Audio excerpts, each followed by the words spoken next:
Hello everybody, my name's Lee Dawson. I'm the Managing Director of a company called Samuel Brothers St Paul's Limited. We are bespoke military tailors based in Aldershot with a workroom in Harwich in Essex. I've been asked by my friends at UKFT just to share with you a little bit about who we are and what we do as bespoke military tailors. So I thought I'd spend just a few minutes talking to you about opportunities, talking about perhaps where you are currently and some thoughts, but also just share with you a little bit about what we do and an insight into what sort of garments that we make. So without sort of further ado, I'm going to walk and talk. I'm going to apologise the fact that I'm on a phone, but clearly COVID, we could have done something nice and posh, but hey ho, people are used to using mobile phones now. So Samuel Brothers, we are military tailors, and we were formed in 1830. Would have traditionally been a London-based company, and in those days, we'd have been primarily livery tailors. We never really got into military tailoring until the outbreak of the First World War. And from there, that sort of developed went through to the Second World War. And in the sort of 1930s, 1940s, 1950s, we would have been supplying lots of uniforms into banks, high-end hotels, milkmen, those sort of organisations. Where at a time in a period in our history where lots of people wore uniforms for their work. That doesn't really happen so much now. We're more into sort of corporate wear. But I'll show you some historical facts now. So just in my office here, this garment here is an RHA, a Royal Horse Artillery uniform worn by guys who are mounted. This uniform hasn't changed for many years. This particular uniform, the last person to wear that, funnily enough, was Michael Jackson in 1985 when he loaned it from us for his Thriller tour. I didn't know that until last year, and I was actually, because it's covered with dust if you look closely, I was actually going to throw it out, but maybe I'll just keep it for a little while. This is what we call a full dress tunic. It's a very high-end ceremonial uniform worn by soldiers. These are the sort of garments that you'll see and recognise from the guys that are stood outside Buckingham Palace. I was talking a little bit earlier on about, uniforms, and at one stage in the 1920s, we employed two full-time graphic people who would just sit and design and draw pictures of uniforms the days before, obviously, computers. This is a 1902 pattern mess dress, again for the Adjutant General's Corps. And you'll notice if you look closely that these curls, so when the girls start at the top, they have to make sure that they can get this last one in at this end. All done by Rock of Eye. There's no templates for that. Clearly, a lot of hand sewing. So you have to understand that within our organisation, there are lots of jobs. So you might have, to make this garment, you're going to have somebody that might well have to design it. And then you've got the whole testing on the fabrics that needs to go into that, all the thought into what is fit for purpose. And then it's gonna have to be, somebody's got to order that, somebody's got to pay for that. So you've got people that work in our accounts. We've got admin staff that know products, know the suppliers, where we can get the best product from.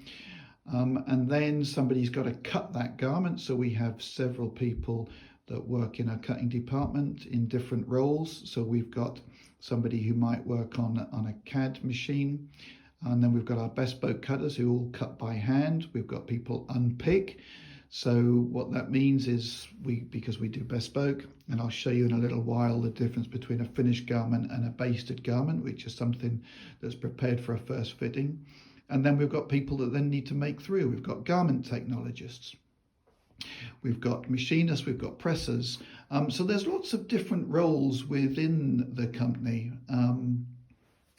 which might well be of interest.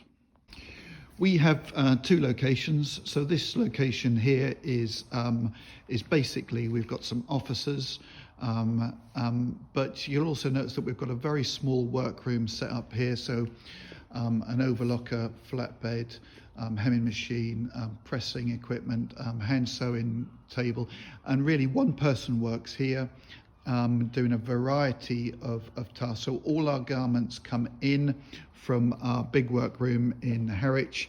They're then quality controlled, and then it might be that we're adding buttons or badges, just some finishing before they go back out of the door. So you'll notice that this row here are all pretty much sort of finished garments, so they've all been checked and they're ready to go.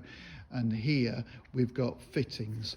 So this garment here is a number 1 dress, and you'll see that it's loosely basted together. So all these come out, and then the garment pretty much collapses easily, and it can be laid out then to be recut. So we've got, just to show you a few varieties, some stuff there that goes from Ghana. Some raw, that's a great coat for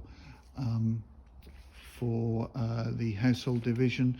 We've got some livery here for the royal household. We've got some stuff here that's going out to Jamaica next week. We've got some fittings here for the Royal Regiment of Scotland. So these are at base fitting stage, and this is the finished garment over here. If I just hold that up, that's what it looks like when it'll get finished. There's some in bags, they're ready to go. And you'll notice here next week we've got some stuff going to South Yorkshire for South Yorkshire Fire and Rescue Service. Those are undressed tunics or undressed 2-piece uniforms that are finished. Here we've got some number 1 dress tunics that are just ready to get put into smart garment bags. These are all being used for ceremonial duties for a unit here locally here that are doing palace guards at Buckingham Palace. They're all officers, as you can see. So we don't only do military, we do civil suits. So there you've got a day jacket. Again, we don't do the kilt, but we do have a kilt maker who is somebody really quite special. And then some other mess dress there, again, a 1902. That is a deputy lieutenant's uniform. So we see lieutenants from the lieutenancy, so Lord Lieutenants, Deputy Lieutenants. There's a standard undress uniform that you'll see police and fire service. We do a lot of those, again, all bespoke. There's a piece of livery that is that's actually for the Beadles from the Burlington Arcade in London. And then you might see this sort of stuff, which is all very ornate and nice. That's actually for Opera North. It's not any specific regimental jacket. It's just purely theatrical wear. Here's another mess dress. This is a 1939 pattern mess dress. Again, it's just evening wear, same again, but for a different regiment, Army Air Corps. This is a full dress tunic with a very ornate cuff that the ladies make. Again, a number 1 dress tunic. You'll recognise that that's got a cavalry effect. And then we've got things like hunting coats. Again, they're popular. Here you'll notice this is a mess dress for the Gurkha rifles. You'll notice all this 1/4-inch box cord with the toggles, and again the ornate work on the collar, all in 3mm Russia. And again, No template for that, all done by Rock of Eye. And likewise with the cuff, it's quite difficult to see because it's dark here now. But also you've got quite an ornate waistcoat, again with those curls. And then you've got, you know, some of our history here, some of these pictures. Here you've got some little velveteen jackets that were made by us in 1895, and we're very fortunate that we've got some items in places like the V&A Museum, but very little has changed from, you know, at the end of the day, sewing two pieces of cloth together, it's still sewing two pieces of cloth together. We're not really doing anything different from what we were perhaps doing 100 years ago. The skill set is the same, the eye is still the same, and we still need the same level of concentration and dedication. So if you're looking for a career in something that you can stand back and look at, and you want to take a little bit of pride, then this is probably for you. If you're looking at a job where you just want an easy life, then I'm afraid you need to go and look somewhere else, and certainly not high-end bespoke. But it is hugely rewarding. There are things like apprenticeship schemes that you can look at, and I would strongly recommend those to you. Just bear with me while I turn a light on. We'll have a look at those and then we'll talk about.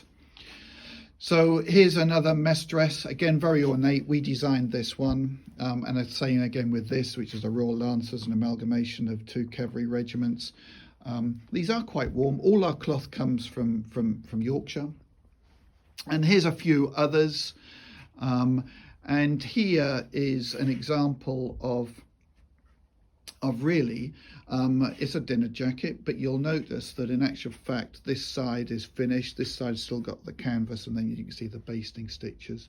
And then things like smoking jackets, boating blazers, and then mess dress. Now you can see that clearly that's the male and that's the female version, and then you've got, you know, your standard suits, and here's an example of a sports jacket. Now what you're looking for with bespoke is you're looking for perfection. That's what customers are expecting. So you'll notice, for example, that you've got a stripe. The stripe will go through the pockets and down. And you're looking at all matching up through the jacket. I mean, you'll notice even that it's going through the waistcoat here. Everything is perfectly symmetrical. So when you're next looking, you're going around the shops and you're looking at jackets, just see whether, you know, either the pinstripes or the checks all match. So let's just consider a few things. You know, options for entering the trade. You can direct entry. You can approach a company and see whether they'll take you on. You might have little skills, you might have no skills. And you can do that relatively young, leaving college. You can go to university, do a bespoke course, you know, at London College of Fashion or Newham or De Montfort in Nottingham, Huddersfield. There's several places that you can go to. My personal recommendation would be for you to consider an apprenticeship scheme. These apprenticeships are no longer the apprenticeships that you might well have heard parents talking about several years ago, where you just make tea and sweep the floor. It's not like that. It's very formal. The benefits are that you can earn whilst you're learning. That's really important. So you're going to get the benefits of work experience that you're clearly going to be paid for, but also the opportunity to have one day a week out of the work environment where you'll be able to study and enhance those skills, as well as I've recently had a young apprentice who has excelled hugely. She's finished her course about a year to year 3 months ago. She doesn't know it yet, but on April the 1st, she will become my cutting room supervisor. Her confidence has grown significantly. Her level of competence and ability has just blossomed hugely. So UKFT are really well placed to signpost you and talk you through those sort of opportunities, but also speak to people in industry, speak to employers, see what they think.